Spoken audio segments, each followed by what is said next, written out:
Hello and welcome to Everyday Petrolhead. I'm your host Terrence Anderson and welcome to my channel. Now the car world has so many cars. Everything ranging from Toyota Corolla all the way up to a Bugatti Chiron. And in some cases even beyond the hypercar that is the Chiron. So what are we going to discuss today? Well, how about 3 cars that if money was no object, I would consider.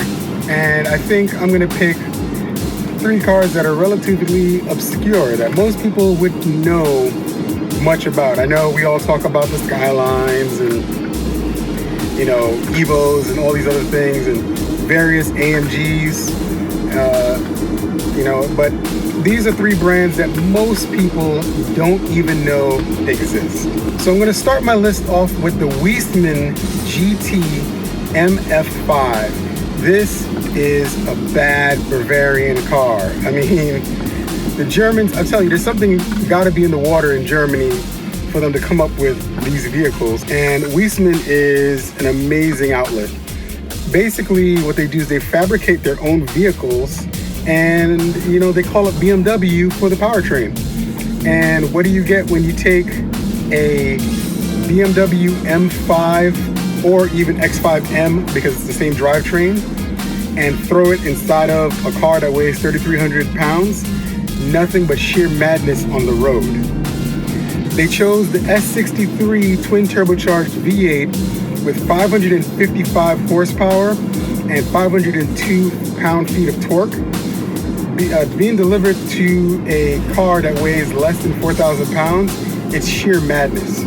0 to 60 happens in 3.9 seconds, and top speed is governed to 193 miles per hour. Now, Weissman has tried to come into the American market before, and they actually shut down the company temporarily in 2011, but they're making a comeback and they should be releasing a new vehicle soon. And they keep using the German platforms. I mean, the first Weissman had an M3 motor inside of it, and the next one had an M5. Just before they did the S63, they did use the S85, the V10 that everyone loves and hates at the same time, mainly because it likes to shred itself because of its rod bearings and there's issues that we don't even really need to get into this video. You can Google that and look up on YouTube for anybody else, and you'll find all the reasons why the S85 has problems. Great designed engine, but it could have been done just a few little things could have made it better. That being said, the twin turbocharged puts out more power anyway and is a little bit more fuel efficient. Not that you're really worrying about the gas tank when you buy something like this. Weissman will put you back about $200,000 American if you can get your hands on one. I would do it in a heartbeat. I would be happy with it as my only other car other than my SUV, honestly. In spite of all the issues that I've ever run into with my BMW, I would buy another one in a heartbeat. And an M5 powered roadster that is awesome, and a drivetrain that is not a manual, which is not a negative in this case because it's the exact one out of the M5, and we all know how fast the M5 shifts. And something my wife would love to drive, no problems there. She loves that car, I love that car. Weissman is the way to go. At their height of production, they were producing about 200 cars a year by hand. Like I said, the only thing that was already built in advance was the drivetrain. The rest of it was basically built right there. They put the pieces together themselves in the factory. No farming anything out. Downside inside of the Weissman would probably be the stereo system, the entertainment system. It's kind of lacking, but that being said, you don't buy that car for that reason. That is not your purpose in that car. You get in that car and you drive the out of it. That's what you do with that car. My number 2 on the list of 3 has to be the Gumpert Apollo S. This thing is yet another Bavarian heartthrob. Manufactured in Germany, this car has at its heart the 4.2 liter V8 out of an Audi with a 7-speed sequential transmission that is manual. So you don't have an auto, you don't have a manual, you have a sequential 7-speed manual transmission in that car. And it's kind of similar to how most BMWs are set up, where even though it says it's an auto, it's really a sequential manual. There's hydraulic systems that are actually or actuators that are actually changing the gears for you. It's a little different than just a standard automatic system, and it's also more similar to a manual transmission setup. This combination, along with the fact that the Gumpert is about 3,300 pounds, allows it to rocket from 0 to 62 miles an hour in 3.9 seconds.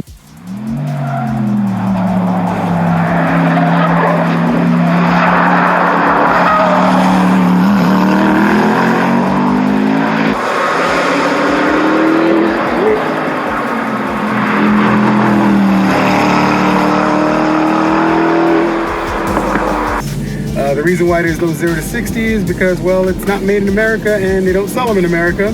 Something we need to figure out how to get into this country. But, you know, it's mainly in kilometers, so it's translated to 0 to 120 is 0 to 62. So 3.9 seconds is 0 to 62. It will run from 0 to 90 in 10 seconds. It's pretty damn fast. The Apollo S is one of 3 models. Although they have a race version, most people probably would either never buy the race version or probably can't afford to buy the race version. And the regular version is nice, but it's about 30 horsepower below the S. So the S is the middle one, and honestly, probably the one to buy. Because with the S and that 4.2 liter V8 being tuned perfectly, what you receive is 690 horsepower. I mean, that's a lot of power for an Audi 4.2 turbocharged engine. That is, I mean, wow. And the styling is amazing. You're not gonna have a lot of sound deadening inside of this car because this car is basically track focused first and, you know, vehicle second.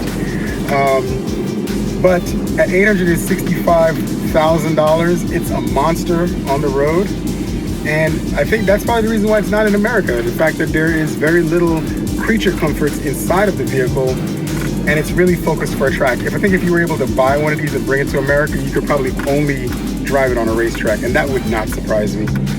So that's my number 2 on the list. My number 3 on the list, and the only one that actually has a 6-speed manual, would have to be the Noble M600. The Noble, I was actually introduced to it when I first came to California back in 2007. Was an interesting car. The M600 is the current iteration of the vehicles that they make. And what's interesting about it is its engine. Its engine is a Volvo Yamaha hybrid. It's the same V8 that you find in your average Volvo what is it, S80 or XC90, that's what it is, XC90 SUV, mated with a Yamaha head on top of the engine, and it can produce 650 horsepower and 659 pound-feet of torque out of a 4.4 liter twin turbocharged Volvo Yamaha V8. Think about that. How many of you are driving around in Volvo XC90s and that same engine block is sitting inside of this car just going nuts? And the pop-pops, if you listen in the video, the pop-pops are insane from this engine.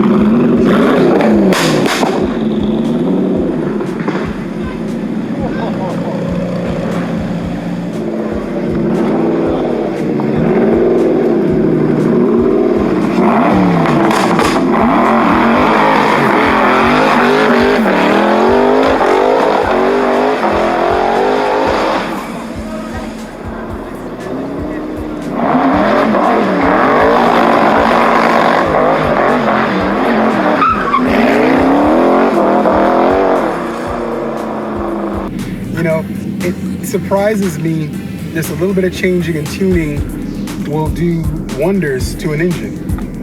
Now, arguably, all of these cars go over my rule of power to displacement, 5 liter for 500 horsepower, etc., way over that, 4.4, 650. So these are more so toys, things you would buy just to drive around and have fun with every once in a while.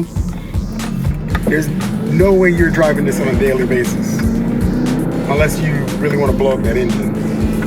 But that being said, all three of them come from reliable sources that can take the torture. So the likelihood of you seriously doing something, life-threatening to your vehicle is probably slim to none, unless you really, really, really are that person that don't know what you're doing. There you have it.